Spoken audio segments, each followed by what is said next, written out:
2011 showed a multiple of farmers coming up. Actually, we call it an influx. This year's Environment Day theme is Think, Eat and Save the Environment.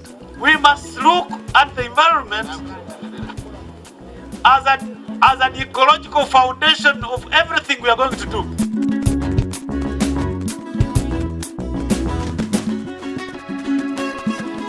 In the early 1990s, Uganda relied almost entirely on imports from Asia to fill its needs for vegetable oil. Imports involved high costs for shipping or trucking goods over the long inland road from Mombasa to Kampala. However, the situation changed drastically after the introduction of oil palm growing in 2006 in the island district of Kalangala. This was as a result of a study carried out by the United Nations Food and Agriculture Organization, FAO, that confirmed that growing conditions in Uganda were suitable for oil palm production. Under the Vegetable Oil Development Project, International Fund for Agricultural Development, IFAD, joined the government of Uganda in the search for a private sector partner for oil palm development.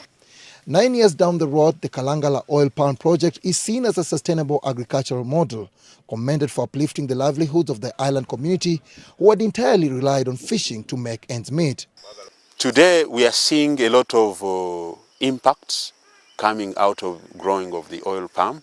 Firstly, the government has supported infrastructure development in terms of roads, in terms of the ferries, in terms of the trucks that the government has afforded to the farmers to be able to transport their fruits to the factory.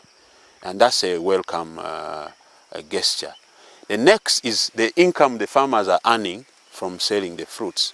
They are putting it to good use. They are able to take their children to school. They are able to fend for themselves. And their living standards have improved.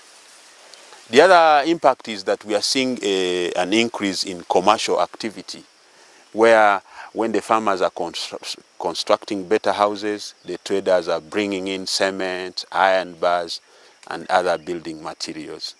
So the increase in commercial activity is one good positive impact in the project. The other one, and I think this one is a bonus, because there are many tourists now coming to Kalangala just to look at these plantations. It is a sight to behold when you look at such greenery, and people are coming every now and then to look at the palm tree plantations. At its initial stages, the project encountered hostility from the public, environmentalists and politicians over the environmental impact of the oil palm plantations and the crude oil mill in the island. But over time, it has gained more support by the same people who had vehemently opposed it.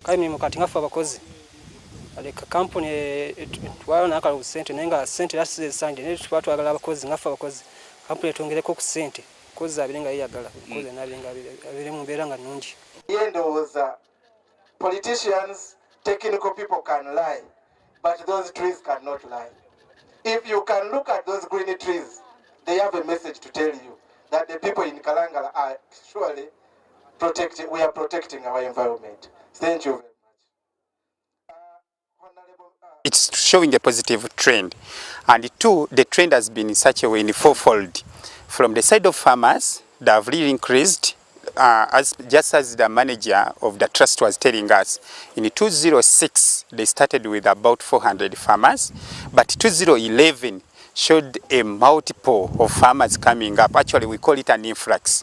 By now, we've registered close to 1,600 farmers. Personally, it's still low, according to me and according to IFAD's perspective, though it's now a positive venture. We are increasing. So from the side of the farmers, the perception has changed because of the income and because of other social benefits which has come along with the project. Then on the side of the leaders, it has also changed in such a way that now all leaders cutting across, right away from the local leadership to the national leadership, at least now they are positive with the project, they are supporting it. We normally get visitors from Parliament, the Parliamentary Committee on Economy supports it so much. The Parliamentary Committee on Agriculture, they are our constant visitors, they are part of us, and they always come here and they encourage us. all cut across all leaders up to the ministerial level, up the presidential level. At least now we're getting a lot of support. So we have hope that very soon, if it can continue like this across the country, if all people can now support it, at least the project is really having a positive impact. This is due to its respect for the environmental safeguards and socio-economic impact on the island community. To ensure the project is sustainable, over time the project has trained producers to introduce simple quality controls to meet national standards and help create viable enterprises. Benefit in a way that the government extends through Kalangala Oil Palm Growers Trust loans for them to be able to purchase the seedlings, for them to be able to purchase the fertilizers from our development partners, and also be able to maintain the plantations through slashing, as you have seen here. These loans, what I can say, the rate, the interest rate is very friendly, because the farmers pay 10% per annum as interest rate. So that's an incentive from government to promote production of the oil palm.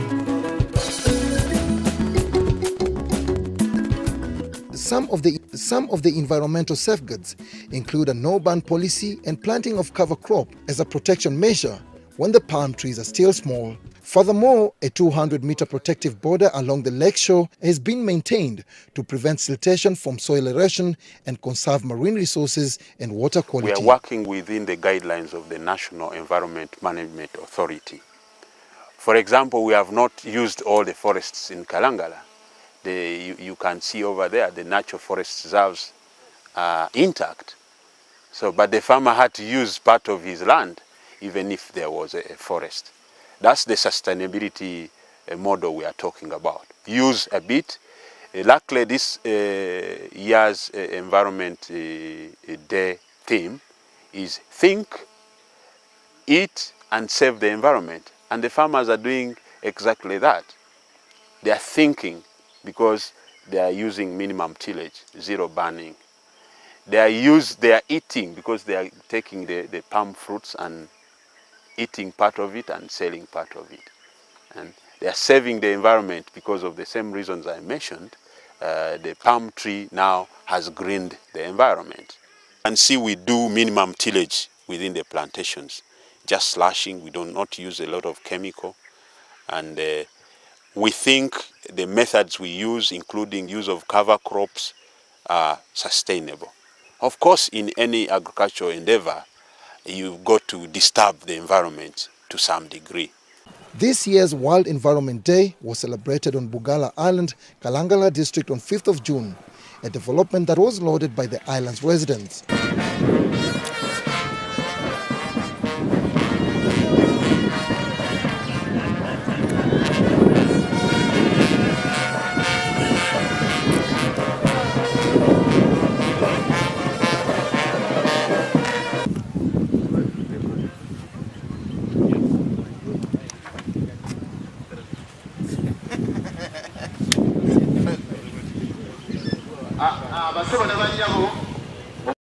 Environmentalists, politicians, the business community, among others, who would converge to mark this day and discuss the way forward on tackling environmental degradation, concurred that a multi-pronged approach was necessary to protect the environment.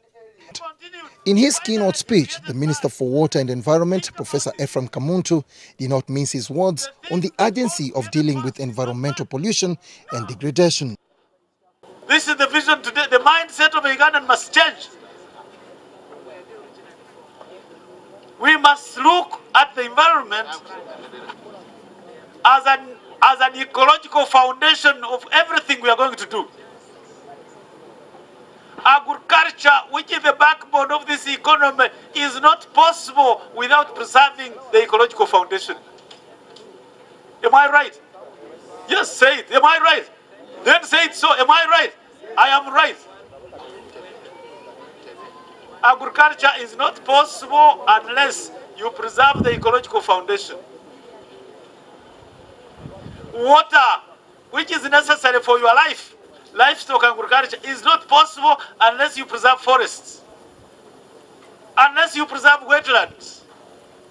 Industry is not possible unless this foundation is preserved. Health is practically out unless the ecological foundation is preserved. Kalangala, I was very pleased because the stories I had heard about Kalangala was Kalangala has wiped out all the fishing stocks, the fishing grounds are finished, some species cannot breed anymore, the forest cover is being wiped out, Kalangala is becoming a desert. Chairman, your words were very reassuring and I thank you very much indeed. I want to thank Bidco because I was there. The president had a lot of trouble to convince cabinet and to convince the Ugandans that you can modernize Kalangala society with having Bidco invest in here and at the same time preserve the environment. Your words were very reassuring, it is possible. So what is really required is appropriate technology and its application. That's the bottom line. We have a vision. A call that was emphasized by the State Minister for Environment, Flavia Munaba. Mwaka guno mutwe gwe tutambulidemu gugamba nti lowooza lya kekereza ogwo omutwe nga bwe guzze fe twayongeddeko nti longoosa obutonde bwaki bw'ensi kati ekigendererwa eky'omwaka guno kwe kukwataganya obutonde bw'ensi n'obulimi n'okuvuba ebintu ebyo kubanga bye biyimirizaawo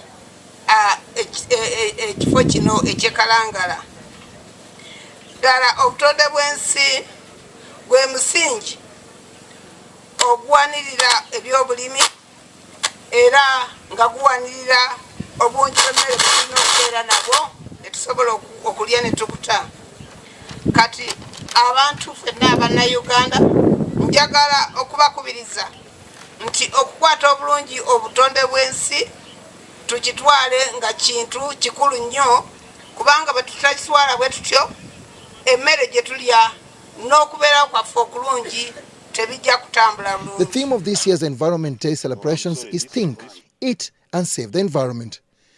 Think, Eat and Save is an anti-food waste and food loss campaign that encourages the society to reduce on their footprint. According to the UN Food and Agriculture Organization, FAO, every year about 1.3 billion tons of food is wasted.